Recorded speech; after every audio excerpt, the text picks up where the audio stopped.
Black Myth Wukong has a surprising number of ways to customize your playstyle, so here's some tips and tricks I'll impart onto you so you can become the next Monkey King. This is a tip from most action games that have a lock-on system, but periodically clicking on R3 to quote-unquote scan the area in front of you for hidden dangers is a good way to get a jump on your foe and not take a hit of unnecessary damage. You'd be surprised how many times they try to hit you with that same trick over and over. Another quick one is don't waste time hitting pots with will inside, just dash right through them.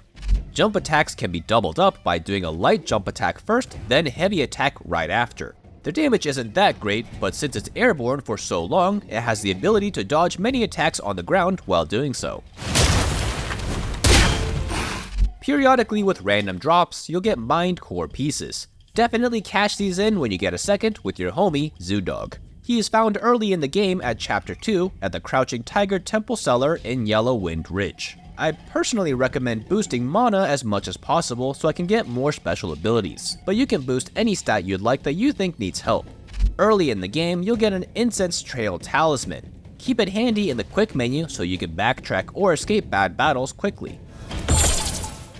I'll also give specific skill tree unlock tips. This is customizable to your liking since you can retract sparks and skills and respec whenever you want. Whenever a game has this type of system for respecking, my first recommendation is always trim the fat.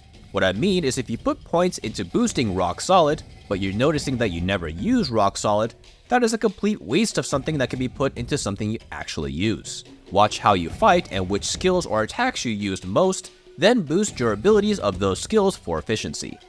My second tip is to try to level up what stances you like up to at least 10 sparks total in this window earlier. This is because you'll have access to more focus levels when you've used 10 points in this skill tree as a bonus. Definitely a huge boost in damage and range of all heavy attacks. I personally recommend leveling up Composure to get your powerful finisher without getting interrupted by dodge rolls. Spiritual Awakening to get as much mana as possible, more than health or stamina, because these abilities are more powerful and more times you can do it, the better. And Skyfall Strike, which has an auto dodge on the first strike and jumps high on the second attack, which dodges many low attacks again, and is cheaper on focus points. When choosing Chi Spirits, you'll want to think about not only the passive that it gives, but also how fast its animations are. Long fancy attacks can be pretty bad. This is because when you take damage while in this form, you personally take damage. It's not a second health bar. So you want to get in and out quickly to do your business, whichever spirit this is. If it is a slower spirit, get a head start and use this trick. Chi spirits are special cancelable, meaning that you can use them in the middle of your normal light combo. This is best used right after the final hit of a light attack finisher as the enemy is staggered. So you'll have a couple extra seconds for your spirit to come out and do its thing. Fullon Transformations, on the other hand, are a full second health bar. It's nice to bust this out near the end of a fight to guarantee nice chunks of damage safely without worrying about dying. These usually don't tick down on your might meter too much over time until you actually attack, and they often have a better dodge than you normally have, so you can use this to dance around more dangerous attacks that are harder to dodge. Periodically throughout your journey, you'll come across floating spirits. Pick these up and they'll give a good chunk of will. Just remember that after you're taught how to refill your gourd with them, you can take advantage of it and take a swig right before grabbing it, even if you're full on health. For your upper skills early in the game, you'll have access to two options, either Cloud Step Dodge or the Rock Solid Parry. While I was initially excited for the Parry, I quickly found out that it's far less versatile than Cloud Step. This is because a lot of attacks, even if parried, especially if it's a projectile, do not interrupt enemies, which is bad for something that has a long cooldown. This isn't Sekiro, so often the return for getting a successful parry is not that great. Usually it's a couple of hits before they're back in your face. In some fights the parry will be better against physical attackers, but I set my default to Cloud Step.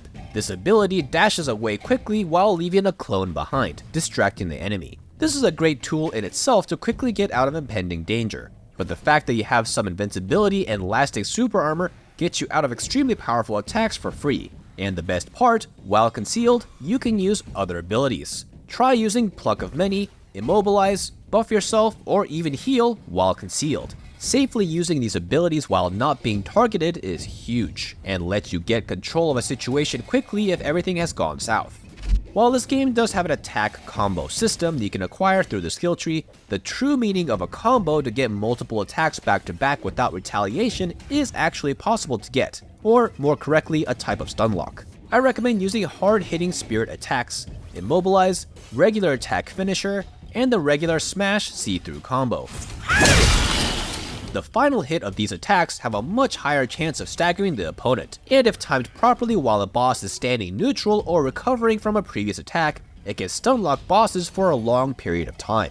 This is really good because first, you can use a good number of abilities and cash in the damage straight away and have them already recharging for when the combo is done. The point of doing combos is to do damage without taking damage, which is great for saving some healing drinks you could have potentially wasted flailing your arms around randomly in the beginning of the battle. Hopefully some of these tips will help you dominate the battlefield and have you on your merry way. For everything else Black Myth Wukong, keep it here on GameSpot.